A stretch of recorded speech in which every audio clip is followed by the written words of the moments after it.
So I've mentioned recall before, but I want to define it more clearly now. Recall bias is a type of bias that is unique to case control studies, and it has to do with how subjects, based on their disease status, reflect or remember their past exposure.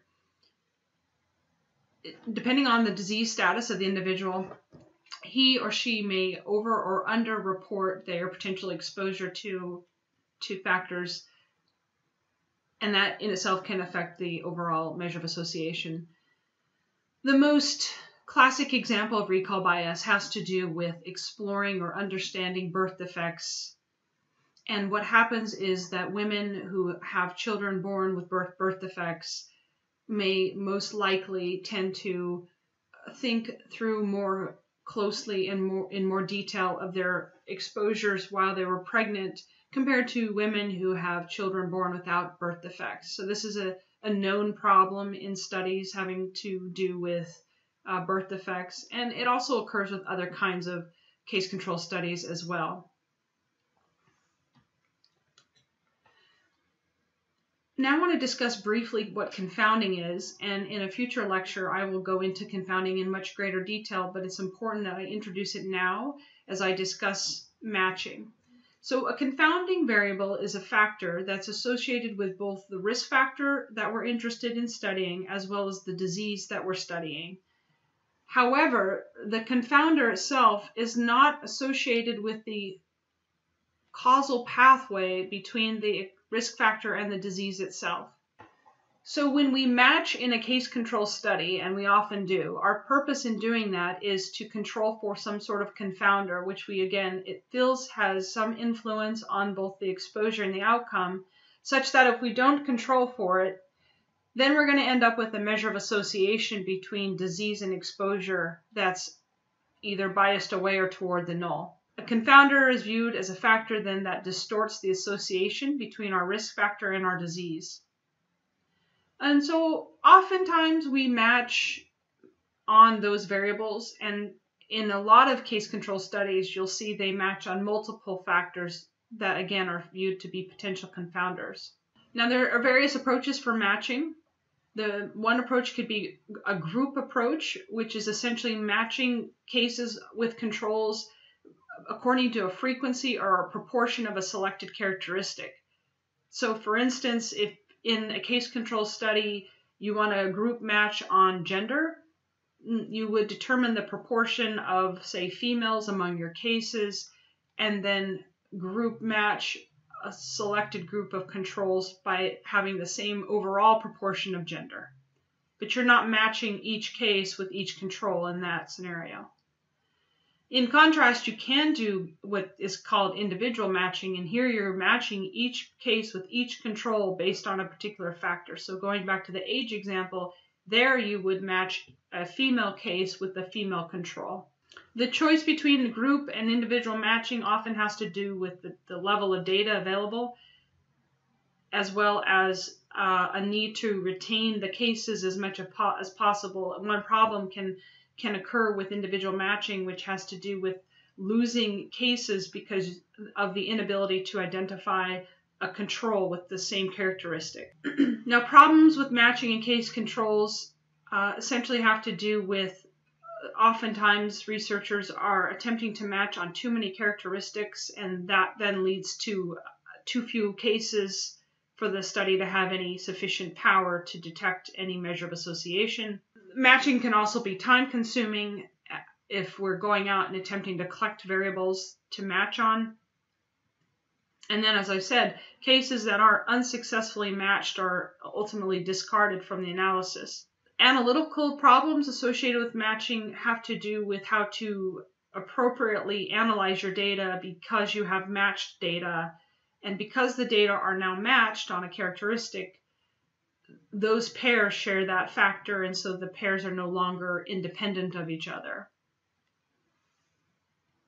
And then also it's very important to keep in mind that we try as much as possible to not match on a characteristic that we're interested in studying. Now that there's a fine line between controlling for a confounder and controlling for a variable that you think could be a confounder but you're not sure. and so you may want to not match on it so that you can analyze it. Once you match on a characteristic, you no longer can assess that characteristic because it's balanced between treatment groups, it's balanced between a disease and not disease group. Now, here's another example of a problem when attempting to match on multiple characteristics. In this case, you want to match on one's age, sex, race, marital status, number of children, and zip code, and therefore it may be very difficult to identify a person who has all those characteristics that of the case that you're attempting to match. Some general guidelines for matching in case control studies include only matching on variables that are known risk factors for your disease of interest. Again, that goes back to the point I was making that you want to retain as many variables as you can for purposes of exploring them. Do not match on variables whose relationship with the disease needs to be further studied, and beware of unplanned matching or what's called overmatching. Here is an example of what's called unplanned matching, and this was a study looking at the relationship between cancer and contraceptive use. And in this particular study, the cancer cases were matched with their best friend controls. However, in matching on best friends, that led to an increased proportion of those best friend controls having reporting of the exposure, the oral contraceptive use, than what was generally expected in the normal population or the rest of the population. And that's because those best friends were very similar to the cases who they were matched on, and shared in similar lifestyle characteristics that led them to the use of the oral contraceptives. So this was an unplanned matching, but what it did was it increased the proportion of exposure in the controls, and that then can led to a reduced measure of association, otherwise a bias toward the null. Now, when matching cases with controls, the analysis changes, and essentially rather than analyzing our 2x2 case control data as the odds ratio calculated using the cross product approach, we now calculate the odds ratio of only the discordant cells. And notice in this 2x2 table, I'm now using different letters to correspond to each cell, and that is because these data are matched such that we now have pairs of data rather than individuals. And essentially, in the analysis of a matched case control, we are going to calculate the odds ratio as X over Y. Again, we're looking at the ratio of the discordant pairs only. So here's a quick example of the analysis of pairwise matched data. These are data from a study in the 1970s looking at the association between estrogen use and endometrial cancer. Cases were selected based on stage 1 tumor, and they matched controls according to hospital location, race, and age. And here are those data. And again, the odds ratio would be simply 76 over 10, corresponding to the discordant cells, leading us to an odds ratio of 7.6. Now, oftentimes in case control studies, we match or we choose more than one control for each case. Oftentimes this is done to increase the power of the study to detect a measure of association that's meaningful. So controls can be of the same type. They can be of different types from each other, that is. We can also choose cases and controls up to a ratio of 1 to 4. That is 4 controls for every case. And after that time, there really is no increase in the statistical power of the study. So when to use multiple controls of different types, this is performed sometimes when a single control group may be viewed as potentially biased in some way. And so the goal would then be to choose another control group that's different to assess for that potential bias. For instance, if you're doing a case control study and a hospital control is used, if that group may be viewed as non-representative of the community, such that a second control group may be chosen of, say, non-hospitalized people, again, with the purpose of addressing any potential bias in the selection of the hospital controls. We also can learn more about the overall disease process when we choose multiple controls. Here's another example of use of multiple controls. This was in a study looking at children with brain tumors and their exposure to radiation prenatally.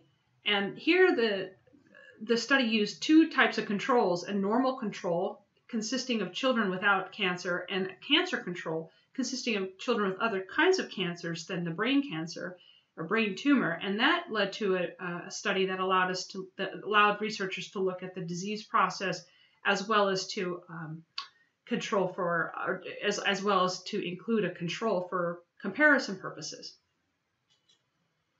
And actually, here are the results from that particular study. And the question to you is there any evidence of recall bias here? Because among those with brain tumors, the proportion reporting radiation exposure was 25%, as compared to the other cancer type, which is the same proportion of radiation exposure reported as with the normal controls. And one may question if there is recall bias going on here, if that we don't see a similar high rate of radiation exposure in the other cancer types. So just to kind of summarize what we've learned thus far in terms of measures of association and measure of effect, we've talked about three types of studies, essentially. We've talked about cross-sectional studies, for which we're only able to calculate a measure of prevalence, and there we then calculate a prevalence ratio to explore measure of association. We've talked about prospective cohort studies, for which we measure risk, and there we then calculate relative risk as a measure of association. And then finally, we've talked about case control studies, which measure the odds of exposure among the diseased compared to the odds of exposure among the not diseased. And there we calculate a measure of association of the odds ratio. It's important that you understand these three different types of measure of association and how to interpret them.